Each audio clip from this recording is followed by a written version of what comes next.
Good morning बच्चों। आज हम जो विद्युत चैप्टर है उसका जो पार्ट 2 है उसको स्टार्ट करते हैं। देखिए, हमने कल जहाँ तक पढ़ लिया था कि वोल्ट मीटर क्या होता है, विभवांतर क्या होता है, करंट को हम ए मीटर से नापते हैं, वोल्टेज को भी मीटर से नापते हैं। जो करंट हमारा ए मीटर लगता है वो श्रेणी क्रम में लगता है, जो वोल्ट मीटर लगता है वो समानांतर क्रम में लगता है। ये सब हमने पढ़ लिया था।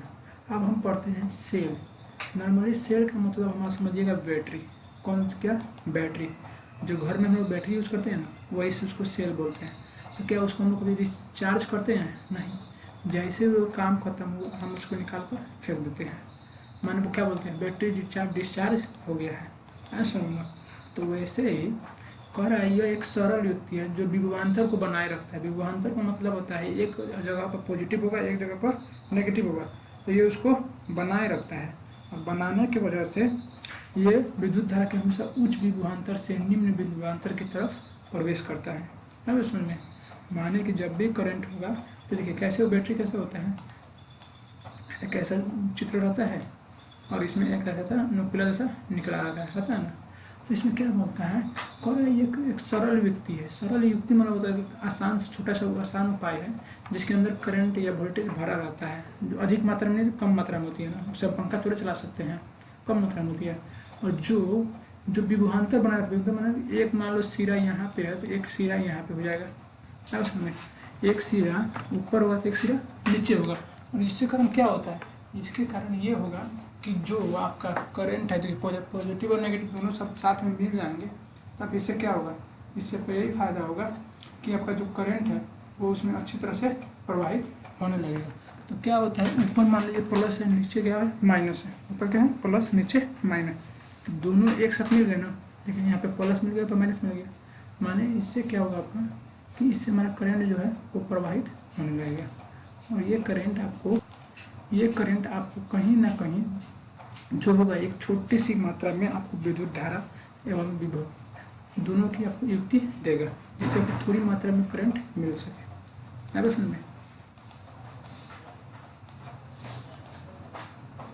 थोड़ी मात्रा में आपको करंट मिल सके।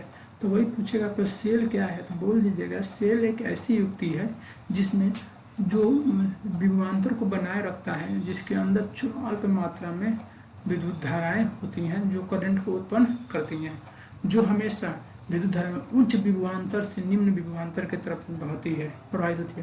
देखो हम जैसे बोले तुमको प्रवाहित होना है, क्या होना है, बहना है।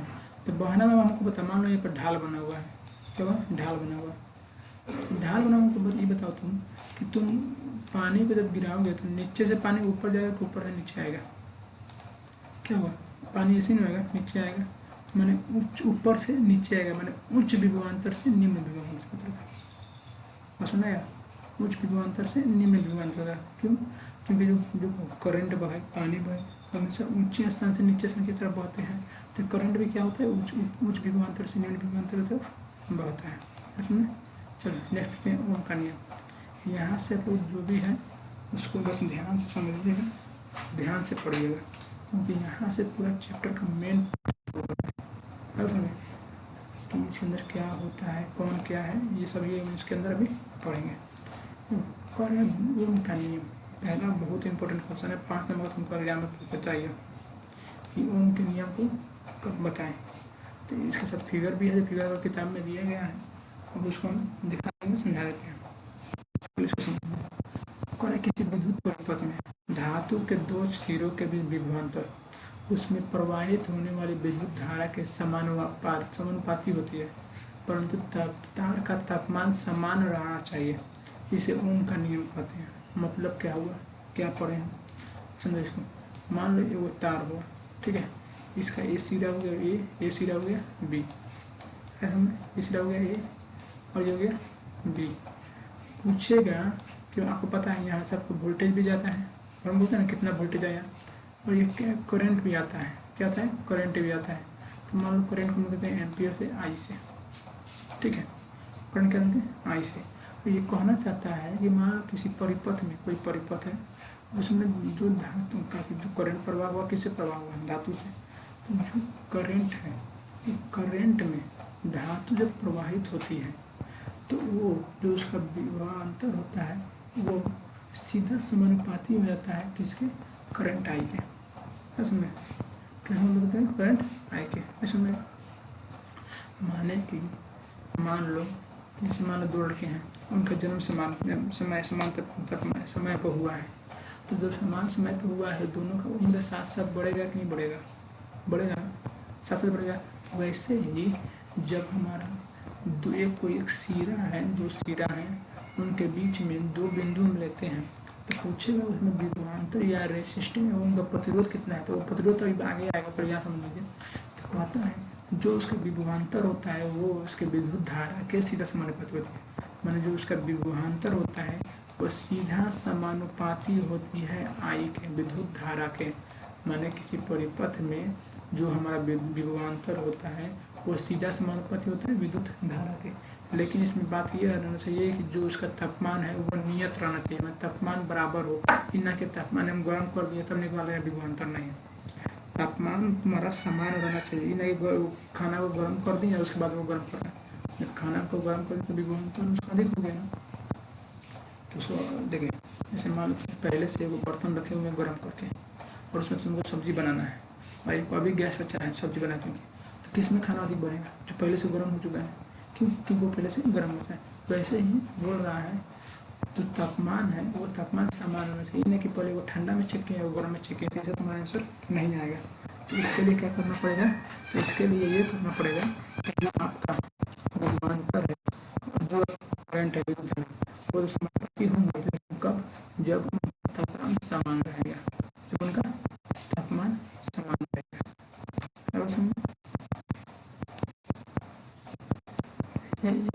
समझेगा ना, देखिए इससे ही इक्वेशन बनेगा।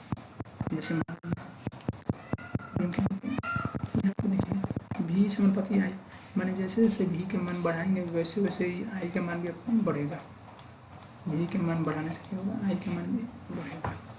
और इसका मतलब हो गया कि भी के मान जैसे जैसे हम ऊपर ले जाएंगे आई का मान भी ऊपर जाएगा। यदि भी के मान कम कर रहे हैं तो आई का मान भी कम होगा।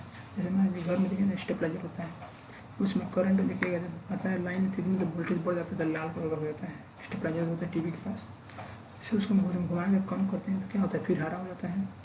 जब हरा हो जाता है तो क्या होगा, हरा होने के बाद वो आपको क्या होता है, वो आपको फिर से वोल्टेज कम हो जाता है, बोलते हैं। तो मैंने जैसे वोल्टेज भी कम होता है तो उसमें करंट भी कम होता है, ये नहीं खाली वोल्टेज कम हो गया, वोल्टेज कम होगा करंट भी कम होगा।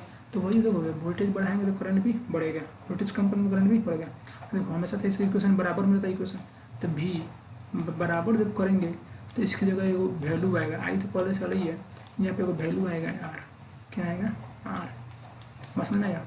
पहले से भी और आई था तो भी और आई कर दिए, और ये जब समानुपाती जब हटेगा इसकी जगह बराबर आया तो हम यहाँ पे कांस्टेंट वैल्यू लेंगे, नियतांक लेंगे जो आर होगा, जिसको प्रतिरोध बोलते हैं। आर एक नियतांक है जो प्रतिरोध कहते हैं, उसमें क्या होगा, प्रतिरोध होगा। इतना समझ गया। यही एक फॉर्मूला होता है भी बराबर आई आर, आपने सुना होगा अक्सर के लोग बोलते हैं भी बराबर आई आर। ये कहाँ से आया, तो ये यहाँ से आया था, ठीक है। यदि स्टेबलाइजर में हम करंट बढ़ाते हैं तो उसका वोल्टेज भी बढ़ता है, जब वोल्टेज घटाते हैं तो करंट भी बढ़ जाता है, वो दोनों समानुपाती होते हैं। तो यहाँ देखिए, ठीक है, इसका मतलब भी समानुपाती होते हैं किसके, आई के, भी समानुपाती आई के। और जब यहाँ से बराबर समानुपाती हट के बराबर आएगा तो भी बराबर आई आर हो जाएगा। और आर एक नियतांक जिससे तार का प्रतिरोध कहते हैं, क्या बोलते हैं, तार का प्रतिरोध कहते हैं। आगे बस समझ इतना, अभी तो कोई प्रॉब्लम नहीं है। चलिए नेक्स्ट देखते हैं, प्रतिरोध क्या हो गया। अब बोलेंगे प्रतिरोध क्या है, तो प्रतिरोध देखिए यहाँ प्रतिरोध हो गया यह चालक का वो गुणधर्म, चालक का गुणधर्म जिसके कारण प्रवाहित होने वाली धारा को विरोध करता है। मैंने प्रतिरोध एक ऐसा युक्ति है जो चालक में करंट जितना आ रहा है वो उसको रुकावट पैदा करेगा, उसके विरोध में काम करेगा। जैसे मान लो समझ चलते हैं, हम लोग क्या करते हैं, मान लो घर में क्या होता है, कभी कभी एक 3 प्रकार के तार लेते हैं, एक एल्युमिनियम के, एक तांबा के, कॉपर। दो घर में कितने प्रकार चलते हैं, 2 प्रकार, एक उजला वाला, एक तुमको देखते हैं जब छिलोगे तो उसको उजला तार निकलेगा और एक हल्का भूरा तार निकलेगा। तो उजला वाला एल्युमिनियम होता है, भूरा वाला कॉपर होता है, तांबा होता है। इसमें से तुमको क्या होगा, सस्ता पड़ता है, जो उजला वाला तार होगा वो सस्ता पड़ेगा और जो भूरा वाला होगा वो थोड़ा महंगा पड़ेगा। और जिसका क्यों, क्योंकि इसके कारण से करंट अच्छे से बहता है, करंट जो होता है अच्छे से आता है, इसके कारण करंट थोड़ा कम आता है, ये जल्दी खराब हो जाता है, थोड़ा खराब नहीं होता है। तो यही बोलता है कि सिंपल समझिए, वो यह चालक का वो गुणधर्म है जो चालक में प्रवाहित जो विद्युत धारा है, जो विद्युत धारा होती है उसके विरोध में काम करेगा, इससे काम करेगा, वो विद्युत चालक के विरोध में काम करेगा। अब समझ देखिए नेक्स्ट है, तो प्रतिरोध का एसआई मात्रक ओम होता है। क्या होता है? ओम। तुमसे पूछेगा प्रतिरोध का एसआई मात्रक क्या होगा, तो एसआई मात्रक ये होता है, उल्टा घोड़े बना दे देगा, हो जाएगा, ठीक है। प्रतिरोध का एसआई मात्रक ओम होता है, ये होता है, जैसे बनाया गया, ये प्रतिरोध का एसआई मात्रक ओम होता है। और ओम का नियम बराबर समझिए, फॉर्मूला कहाँ से आ गया, आर बटा वी है, आपको बोला गया था क्या फॉर्मूला बता, एक फॉर्मूला याद करिए, वी बराबर आई आर, आपको बस जिंदगी में एक फॉर्मूला याद करना है, वी बराबर आई आर, असल में एक ही फॉर्मूला याद करिए। देखिए जिसको निकालना रहता है हम उसको अब अकेला कर देते हैं, तो मान लीजिए हमको यहाँ से भी आर निकालना है, तो आर के साथ में कुछ है ना, है कच्चे में गुना में, कुछ नहीं तो गुना में है ना, तो गुना में है तो ये क्या होगा, बटा में, तो मैंने वी बटा आई बराबर क्या हो जाएगा, आर। बस समझ आया, इस फॉर्मूला का लोग जितना याद कीजिएगा उतना फायदा करेगा। वी बटा आई बराबर आर, कि आर बराबर वी बटा आई हो जाता है, या वी बराबर आई आर हो जाता है, ऐसे में। तो ये क्या बोलते हैं इसके अनुसार, आर बराबर वी बटा आई। अब ये देखिए, आप तुमसे पूछें कि आप एक ओम कहाँ से आता है, आपको पता है, आर को किससे लिखते हैं, ओम से, आर को ओम से लिखते हैं, समझिए, देखिए आर को लिखते हैं ओम से, तो ओम हो गया, बराबर है बराबर, हम बोले ओम का मान एक आए, कितना है एक, तो भी का मान कितना रखें, तो आपको पता है, तो भी का मान भी एक होगा, और विद्युत करंट के भी एम्पियर के मान भी एक होगा, माने वोल्ट का मान भी एक रहे, और एम्पियर का मान भी कितना रहे, एक रहे, तो दोनों मिलकर हमें कितना देंगे, हमें एक ओम देंगे, कितना ओम देंगे, एक ओम देंगे, अब समझ में, दोनों में कितना देंगे, एक ओम देंगे, माने कि हमारा वोल्ट का मान भी एक रहे और करंट विद्युत धारा के मान भी एक रहे, तो दोनों का मिला का मान कितना आएगा, एक ओम आएगा। बहुत जरूरी ओम का नियम, बात प्रतिरोध क्या होता है, प्रतिरोध का एसआई मात्रक क्या होता है, बात हम समझ जानते हैं। ओम का नियम वो कहता है किसी विद्युत परिपथ में जो विभवांतर होती है वो उसके अंदर प्रवाहित विद्युत धारा के समानुपाती होती है, कब, जब उसका तापमान हमेशा नियतांक रहे, नियत रहे, समान रहे, है वो समझ में, तापमान में चेंज नहीं होता है।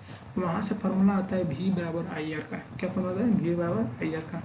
उसके बाद है प्रतिरोध क्या है, तो प्रतिरोध एक युक्ति है या जो विधि है जिसके अंदर जो करता है वो हमेशा विद्युत धारा के विपरीत कार्य करता है, विद्युत धारा के विपरीत कार्य करता है, वो उल्टा कार्य करता है। एक करंट बोलेगा हमको जाना है तो वो बोलेगा आपको नहीं जाना है, तो हमेशा विद्युत धारा के विपरीत कार्य करता है, आप सुनना।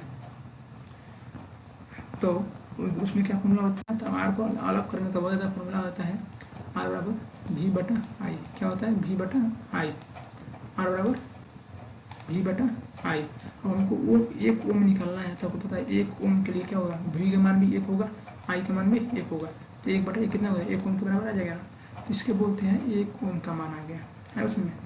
नेक्स्ट करा है, अब जब ये फॉर्मूला बोले क्या से फॉर्मूला बन गया, तो कब, जब परिपथ में कितना, जब परिपथ में 1 एम्पियर की विद्युत धारा प्रवाहित हो, मैंने कोई एक परिपथ हो गया, कोई अगर रास्ता हो गया, कोई तार हो गया, तो कुछ तार में मान लीजिए तार के 2 सिरा काट लिए हम, लाइन दे दिए, जब तार के सिरे में हम 1 एम्पियर, कितना का 1 एम्पियर यानी 1 आई, 1 ए सॉरी, किसी परिपथ में हम 1 एम्पियर की धारा, विद्युत धारा, ठीक है, जो आई होता है धारा, उसके हम एक विभवांतर 1 वोल्ट का हो, कितना हो, 1 वोल्ट का, माने उसमें 1 एम्पियर की विद्युत धारा भी प्रवाहित हो और उसका विभवांतर भी 1 हो, तो उसका प्रतिरोध हमेशा 1 ओम कहलाता है, क्योंकि दोनों का बट्टा प्रतिरोध कितना आएगा, 1 आएगा, 1 में 1 से भाग देंगे 1 आएगा, है उसमें। तो जब परिपथ में एक एम्पियर की धारा प्रवाहित होती है तथा तो विभवांतर 1 वोल्ट हो, तो वो प्रतिरोध 1 ओम के बराबर होगा, है उसमें इतना। नेक्स्ट देखते हैं परिवर्ती धारा। परिवर्ती धारा का मतलब हो जाता है कि उसका प्रतिरोध कितना होगा, प्रतिरोध क्या है, तो कहता है स्रोत की वोल्टता में बिना कोई परिवर्तन किए परिपथ की विद्युत धारा को नियंत्रित करने के उपयोग किए जाने वाले को परिवर्तित विद्युत धारा कहते हैं। सुना है नहीं है, समझे यहाँ पे। जैसे मान लो कि हमारे घर में वोल्टेज हमको चाहिए, वोल्टेज 220 वोल्ट, कैसे है 220 वोल्ट, 220 वोल्ट हमको चाहिए, समझ में आया। हमें वोल्टेज चाहिए 220 वोल्ट, लेकिन हमको क्या करना है, जो करंट आ रहा है, जो आई का मान आ रहा है आई, इसको हमें बिना छेड़छाड़ किए हुए, बिना हम कुछ परिवर्तन किए हुए, है समझ में, हमको उसमें थोड़ा भी छेड़छाड़ नहीं करना है। तो उसमें मान कि जो वोल्टेज है उसमें छेड़छाड़ नहीं करना है, लेकिन जो करंट आ रहा है उसके विद्युत धारा जो आ रही है उसके मान को कम या अधिक करना है। तो इसके लिए जो युक्ति हम लोग अपनाते हैं, जो उपयोग हम लोग करते हैं, उसी अवयव को परिवर्ती विद्युत धारा कहते हैं। क्या बोलते हैं, परिवर्ती विद्युत धारा। लेकिन अब इसको समझ क्या बोलोगे, कह रहा है कि इसका मतलब हो गया कि किसी भी स्रोत में या किसी भी उपकरण में वोल्टेज को बिना परिवर्तन किए हुए, किसको, वोल्टेज को, उसको परिवर्तन नहीं करना है, वोल्टेज को बिना परिवर्तन किए हुए जब हम उसके विद्युत धारा को नियंत्रित करते हैं, तो जो इसके लिए अवयव उपयोग करते हैं उसे ही प्रतिवर्ती विद्युत प्रतिरोध कहते हैं। आगे समझ में ना, क्या बोलते हैं उसको, परिवर्ती प्रतिरोध बोलते हैं। आगे समझ में, चलिए नेक्स्ट है धारा नियंत्रक। माने धारा नियंत्रक क्या होगा, धारा नियंत्रक मतलब हो गया कि करंट को हम लोग कैसे उसको कंट्रोल करेंगे, धारा को कैसे कंट्रोल करेंगे। तो परिपथ में प्रतिरोध को परिवर्तित करने के लिए, माने परिपथ में प्रतिरोध को परिवर्तित करने के लिए जिस युक्ति का उपयोग किया जाता है उसे धारा नियंत्रक कहते हैं। मतलब हमको एक रास्ता बना है, मान लीजिए कोई प्रतिरोध है या परिपथ है, इस परिपथ में हम कोई चेंज ना करें, क्या करें, परिवर्तन ना करें। अब लेकिन उसका जो प्रतिरोध है उसके मान में, प्रतिरोध के मान को बार बार चेंज करते रहें, इसी की जो युक्ति होगा उसी को बोलते हैं धारा नियंत्रण।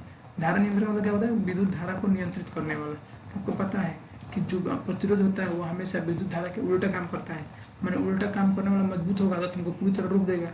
जैसे मान लो दो व्यक्ति हैं, सीधे सीधे जा रहे हैं, दूर तक जाएंगे, लेकिन मान लो एक बोला हमको जाना है उत्तर, एक बोला हमको जाना है दक्षिण, उल्टा हो जाएगा ना। एक बोला हमको जाना है उत्तर, एक बोला हमको जाना है दक्षिण, और मान लो दक्षिण वाला, उत्तर वाला थोड़ा जा रहा है सीधा, थोड़ा कमजोर है, और दक्षिण वाला बोला है कि ना भैया हम तुमको उल्टा ले जाएंगे और मुझसे मजबूत है, तो क्या करेगा वो, जो उत्तर जा रहा है उसको भी टांग के लेके चला जाएगा ना। तो वही हो रहा है इसमें, जब विद्युत धारा हम बोलेंगे हम सीधे जाएंगे, जैसे जब प्रतिरोध का मान बढ़ाते जाएंगे तब उसके लेवल तक आएगा तो सही है भैया, हम काम तुमको करंट नहीं देगा, लेकिन जितना कम होगा उतना करंट देगा ना। इसमें किस लिखूँ, यहाँ पे मान लो कि यहाँ पे एक नॉर्थ हो गया, यहाँ पे साउथ हो गया, साउथ में दक्षिण आई हो गया उत्तर। एक व्यक्ति मान लो यहाँ से यहाँ जा रहा है, नीचे से ऊपर जा रहा है, और लेकिन एक व्यक्ति बोला भैया हम यहाँ से यहाँ जाएंगे, दक्षिण जाएंगे, ठीक है, तो दोनों किधर जाएंगे। यदि मान लो ये मजबूत है, ये मान लो करंट है, करंट है, आई के मान है, और नीचे वाला मान लो आर का मान है, बस में ऊपर वाला आई के मान, नीचे वाला आर का मान। ये कहता है हम ऊपर जाएंगे, ये बोलता है हम नीचे जाएंगे, लेकिन मान लो ये मजबूत है, क्या है, ये मजबूत है, तो क्या करेगा, आर को भी लेके चला जाएगा, है समझना, आर को भी लेके चला जाएगा, वो आर के परवाह नहीं करेगा, तुम आर कितने रोकते रह जाएगा, वो बोलेगा निकल, आवाज़ देके निकल जाएगा चुपचाप। लेकिन मान ली दोनों बराबर हो जाए तो दोनों अपने में खींचातानी करेंगे, खींचातानी करेंगे, कहीं अपनी जगह से हिलेंगे नहीं, मैं जब जगह से नहीं हिलेंगे तो करंट आपके घर में नहीं आएगा। बस में जब यहाँ मान लो करंट है और बोल रहे हम, मान लो किसी का घर है, बोल हम यहाँ जैबे नहीं करेंगे तो करंट जाएगा, वहाँ से नहीं जाएगा, वहीं पे रुक जाएगा। लेकिन अभी बताइए हम आर का मान बढ़ा देते हैं, क्या करते हैं, आर का मान बढ़ा देते हैं। जब आर का मान बढ़ाएंगे तो आपको नहीं लगता है कि कहेगा तुम कहाँ जा रहा है, करंट तुमसे मजबूत, हाँ मैं, तुम भी चलो मेरे साथ, उल्टा, तो घर में लाइन पहुँचेगा नहीं, वो उल्टा लेके चला जाएगा। बस में यही होता है धारा नियंत्रण, इसी को बोलते हैं धारा नियंत्रण, ठीक है। नेक्स्ट है वे कारण जिन पर चालक का प्रतिरोध निर्भर करता है, माने जो प्रतिरोध होता है किन किन बातों पर निर्भर करता है, कब हमारा प्रतिरोध अधिक हो जाएगा, कब कम हो जाएगा। तो ध्यान से सुनिएगा, चालक का जो प्रतिरोध निर्भर करता है वो चालक की लंबाई पर, किस पे, चालक की लंबाई पर। माने जैसे जैसे चालक का लंबाई, तार का लंबाई बढ़ाते जाएंगे प्रतिरोध का भी मान बढ़ते जाएगा। माने कि जो एल होगा उसके समानुपाती होता है रो के, तो जो ये था ना विशिष्ट प्रतिरोध या प्रतिरोध, इसको हम रो से लिखते हैं, ठीक है। तो ये मान लो क्या आ गया, रो हो जाएगा, क्या रो कैसे लिखते हैं, थोड़ा पी होता है ना, एक मिनट में, ये हो गया रो, आपका क्या हो गया, रो, ठीक है, ऐसे रो को लिखते हैं, इसको रो। तो ये क्या हो गया, मान लीजिए जैसे हम तार का लंबाई बढ़ाएं, प्रतिरोध भी बढ़ जाएगा। क्या हो जाएगा? प्रतिरोध बढ़ जाएगा। बस में प्रतिरोध बढ़ने का मतलब हो गया धारा उसमें से कम बहेगी। ठीक है, जितने देखिए अब जैसे आपसे पूछते हैं, एक लंबा सा कोई तार ले लीजिए मोबाइल चार्ज करने के लिए, और एक छोटा सा तार लीजिए मोबाइल चार्ज करने के लिए। हम आपसे पूछेंगे मोबाइल किससे ज़्यादा जल्दी चार्ज होगा, छोटा वाला से कि बड़ा वाला से? बस नहीं यार, माने आपको हम दो तार दे दिए, एक बड़ा वाला मोबाइल चार्ज कीजिए, छोटा वाला चार्ज कीजिए। तो आपसे पूछे मोबाइल चार्ज सबसे जल्दी किससे होगा, तो आप बोलिएगा छोटा वाला तार से। हम पूछेंगे क्यों होगा, क्योंकि उसमें यही कारण है, यहाँ पे आ गया ना, विद्युत धारा का मान आपको वहाँ पे अधिक आ रहा है और प्रतिरोध कम है। तो माने कि कहीं ना कहीं जो चालक की लंबाई होती है वो आपको रो के समानुपाती होती है, प्रतिरोध के समानुपाती है। दूसरा कारण अनुप्रस्थ कांच के क्षेत्रफल के व्युत्क्रमानुपाती होते हैं। व्युत्क्रमानुपाती होते हैं मतलब होता है उल्टा होती है। अब अनुप्रस्थ कांच के क्षेत्रफल क्या होता है, हम पूछ सकते हैं तो घर में, आप घर में छोटा वाला तार पतला वाला तार यूज करते हैं कि मोटा वाला? घर में कौन सा तार यूज करना चाहिए? मोटा वाला ना। घर में कौन सा तार यूज करना? मोटा वाला। तो मोटा वाला यूज करेंगे तो मतलब उसका होता है जो रो का मान आएगा वो पर व्युत्क्रमानुपाती होगा उसके अनुप्रस्थ काट के क्षेत्रफल के माने उसके मोटाई के। तो मोटाई मान लीजिए हम ए ले लिए, ऐसे समझे, के लिए ए ले लिए। और ये बोला है कि लंबाई जब बढ़ाओगे तो उसका प्रतिरोध का मान भी बढ़ेगा। तो माने कि जो इसको मान लेते हैं हम, ये हो गया मान लीजिए आपका एल। लंबाई बढ़ाने से उसका प्रतिरोध का मान भी घटता है, मोटाई जब बढ़ाएंगे प्रतिरोध का मान घटेगा। अब देखो दो चीज़ होता है, तापमान आपका समानुपाती होते हैं, तापमान आपको 1/1 रेशियो में चलेंगे। ठीक है, समानुपाती होते हैं। पदार्थ की प्रकृति पर भी निर्भर करते हैं, कौन सा तार ले रहा है, कॉपर का ले रहा है, एल्युमिनियम का ले रहा है कि सोना का तार ले रहा है, ठीक है, कि लोहा का तार लगा रहे हैं घर में, ये इस पर बात नहीं बता। तो ये दोनों से हमको मतलब नहीं है, मतलब ये यहाँ देखिए वो फॉर्मूला दिख रहा है, देखिए यहाँ भी रो है यहाँ भी रो है, तो एक जगह रो को कर लेते हैं, कराते हैं रो को एक जगह कर लेते हैं। ठीक है, समानुपाती है तो एक साइन देते हैं समानुपाती का, इसमें समानुपाती है इसमें समानुपाती है। जस्ट इसके सामने क्या है, एल है, तो जस्ट इसके सामने एल लिख देते हैं। ठीक है, देखिए यहाँ पे 1/a है ना, तो माने कि 1/a लिख देते हैं। बस समझ आ गया, बस समझ आ गया ना। देखिए यहाँ पर रो की जगह आप यहाँ पर क्या कीजिए, रो की जगह पर आप यहाँ पे आर भी कर सकते हैं, क्या कर सकते हैं आर। ठीक है, बेस समझ में आएगा, प्रतिरोध है ना, प्रतिरोध आप आर ही लेके चलिए, क्या बोले आर, यहाँ पे हम आर लेके चलते हैं। ठीक है, आर लेके चलते हैं, तो आर सीधा एल के आर से प्रतिरोध है तो आर लेके चल रहे हैं। तो मान लीजिए ये फॉर्मूला जाएगा ना, आर इंटू देखिए समानुपाती हो गया तो एल/ए में। अब देखिए आपसे बोलेंगे ना समानुपाती हटेगा कुछ ना कुछ कांस्टेंट आएगा, तो कुछ ना कुछ कांस्टेंट आने के लिए आर बराबर हटा यहाँ पे एल कम एल में एक्स बनेगा, एल एक नीचे कुछ नहीं एक है तो एल/ए, समझ गया, ये एल है, एल/ए। अब देखिए समानुपाती का कुछ ना कुछ कांस्टेंट आएगा ना, ये कांस्टेंट होगा रो, आपका क्या होगा रो, ये कांस्टेंट क्या आ गया, रो आ गया। इसी को बोलते हैं हम लोग विशिष्ट प्रतिरोधकता। ये प्रतिरोधकता क्या बोलते हैं, विशिष्ट प्रतिरोधकता या प्रतिरोधकता। बस समझ में जी कहाँ से है, आपको यहाँ से है कि जो प्रतिरोध होता है किन किन बातों पर निर्भर करता है, जो हमारा प्रतिरोध हुआ किन किन बातों पर निर्भर करेगा, तो चालक की लंबाई के, जैसे मोबाइल का चार्जर हमको लंबा तार का लेते हैं और छोटा तार लेते हैं, तो चालक की लंबाई जितना अधिक होगा प्रतिरोध का मान उतना अधिक होगा और हमारा जो करंट आएगा उतना कम आएगा। तो माने कि जो लंबाई बढ़ाने से प्रतिरोध बढ़ गया। दूसरा होता है घर में मोटा तार यूज करेंगे तो प्रतिरोध का मान कम हो जाएगा, माने दोनों एक दूसरे के उल्टा रहेंगे। तो आर समानुपाती 1/a, आर दूरी में हेमऊ आ रहा है, हेमऊ आ रहा है तो हम आर को एक जगह लिख देते हैं, हेमे बराबर है, हमें समानुपाती है, इसमें भी समानुपाती एक जगह लिख देते हैं। आर के सामने एल है, आर के सामने एल है, आर के सामने 1/a है, आर के सामने 1/a कर दिया, गुना करो एल एकम एल और एक नीचे कुछ नहीं तो एक है तो 1/a, समानुपाती क्या आएगा रो। इसी को बोलते हैं हम लोग प्रतिरोधकता। तो तुमसे पूछेगा चालक का जो प्रतिरोधक किन किन बातों पर निर्भर करता है, या कुछ चालक का प्रतिरोध किन पर निर्भर करता है, तो चालक का प्रतिरोध ध्यान रखना 4 चीज़ों पर निर्भर करता है। कितने चीज़ों पर, 4 चीज़ों पर। कौन कौन, चालक की लंबाई पे, चालक की मोटाई पे या अनुप्रस्थ काट, जिसका मोटाई क्या बोलते हैं अनुप्रस्थ काट के क्षेत्रफल पे, उसका तापमान जो हमेशा वो समानुपाती होगा, और जो चालक का कौन सा पदार्थ प्रकृति पदार्थ लिया है, कौन सा पदार्थ की प्रकृति क्या है, इन बातों पर वो निर्भर करता है।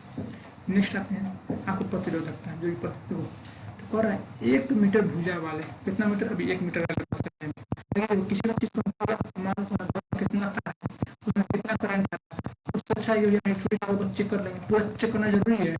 मान लो कोई तार खराब हो गया, क्या सब जगह काट कर देखते रहेंगे, फिर एक जगह चेक कर लेंगे, तो वही होता है कि चेक करने एक भुजा वाले घन के विपरीत फलकों से धारा गुजरने पर जो प्रतिरोध उत्पन्न होती है उसे ही प्रतिरोधकता कहते हैं।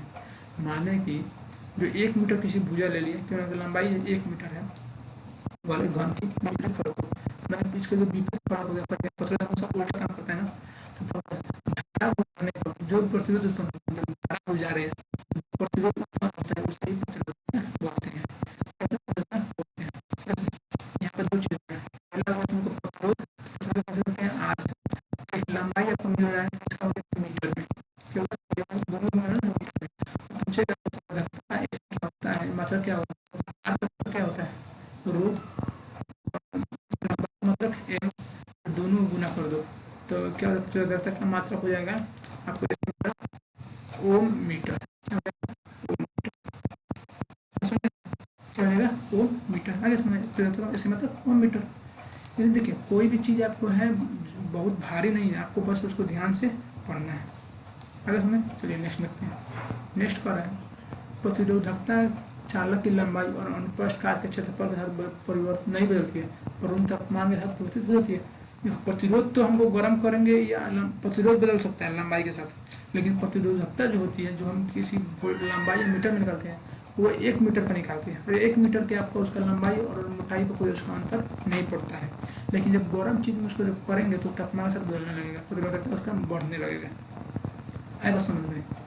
कोई धातु और मिश्र धातु की प्रतिरोधकता, माने कि देखो घर में जो तार आता है वो तार का प्रतिरोधकता हमेशा 10 के पावर -8 से लेकर 10 के पावर -6 के ओम मीटर के बीच होता है। कितने देना के 10 के पावर -8 से 10 के पावर -6 के बीच, 10 के पावर -6 के बीच, बस ना यार किसके बीच होता है, 10 के पावर -8 से 10 के पावर -6 के बीच होता है। कोई भी घर में जो धातु बनता है उसका बनता है धातु की प्रतिरोधकता उसकी मान लीजिए घर में खाली लोहा का तार लगा लिया, क्या लोहा का तार लगा लिया, ठीक है, खाली लोहा मान लीजिए करंट, ठीक है 5 एम्पीयर लोहा का, इसमें मान लीजिए 5 एम्पीयर तार आएगा। ये कॉलम से हम एल्युमिनियम का तार ले लिए, इसका मान लीजिए 7 एम्पीयर आ रहा है, किसका आ रहा है 7 एम्पीयर, इसका आ गया 7 एम्पीयर, ठीक है, एल्युमिनियम का तार हो गया 7 एम्पीयर, लोहा का 5 एम्पीयर। अब देखिए दोनों को मिला के हमें वो नया तार बना है, क्या बना है नया तार बना है दोनों के, तो मान लीजिए क्या होगा एक नया तार धातु बना Al प्लस लोहा कर लेते हैं Fe से, Al प्लस Fe एक मिल गया, ठीक है। अब ये 7 दोनों मिलेगा 7 कितना हो गया 12। यही बात तो यहाँ पे लिखे हैं कि मिश्र धातु की प्रतिरोधकता, मिश्र मिल के बनाए ना तो मिश्र धातु के मिश्र धातु की प्रतिरोधकता, मान लीजिए कि प्रतिरोधकता इसका प्रतिरोध निकालें हम R निकालें, प्रतिरोधकता निकालें तो ये हमेशा जो उसके तत्व हैं अलग अलग तत्व इनसे अधिक हो, बात सही है कि जो अलग अलग तत्व हैं उनसे अधिक है ना, तो मिश्र धातु की प्रतिरोधकता उसके अवयवी धातु का बजाय अधिक होते हैं, बात इसमें सही है क्या, ठीक। नेक्स्ट देखो खरा मिश्र धातुओं का उच्च तापमान पर सिर्फ उपचयन दहन नहीं होता और इनका तापन युक्तियों में होता है, तापन युक्तियों में देखो माने कौन है, जैसे हम एल्युमिनियम को अलग रख दिए और एल्युमिनियम को अलग करके एक सिंगल करके हम गर्म कर रहे हैं तो जल्दी गर्म हो जाएगा, लेकिन उसके साथ मान लो कोई और हम धातु मिला देते हैं तो क्या वो जल्दी गलेगा, नहीं गलेगा, तो नहीं गलेगा क्या होता है इसका उपयोग हम तापन में करते हैं, तापन में करते हैं आगे रहते से मान लो तुम्हारा क्या होता है, देखिए घर में हीटर उपयोग करते हैं लोग, हीटर घर में क्या उपयोग करते हैं हीटर, तो हीटर का उपयोग क्या होता है, जब हीटर का मतलब है जैसे घर में हीटर लगा तो तार पिघल देता है, नहीं पिघलता है, लेकिन हम तुमको बोलेंगे क्या जो तुम घर में तार लगाते हो इसी वाला एल्युमिनियम वाला तार होता है घर वाला, उसका तुम लोग हीटर बना लो, जगह बना देखो एक में तार पिघल जाएगा, तुमको गर्मी नहीं देगा, तो इसलिए हम टंगस्टन का तार यूज़ करते हैं जो गर्मी आपको राहत दे, ठीक है, टंगस्टन में मिश्र धातु उपयोग होता है। आगे नेक्स्ट का तांबा और एल्युमिनियम का उपयोग विद्युत संचारण के लिए किया जाता है क्योंकि इसकी प्रतिरोधकता कम होती है। देखिए घर में जो तार हम यूज़ करते हैं किसका उपयोग करते हैं, तांबा का या एल्युमिनियम का, क्यों, क्योंकि जिनका प्रतिरोधकता होती है ये कम होती है, प्रतिरोधकता कम रहेगी तो हमारा इनका जो करंट बहेगा वो तेज़ी से बहेगा, करंट क्या होगा तेज़ी से बहेगा, बस समझ आ गया।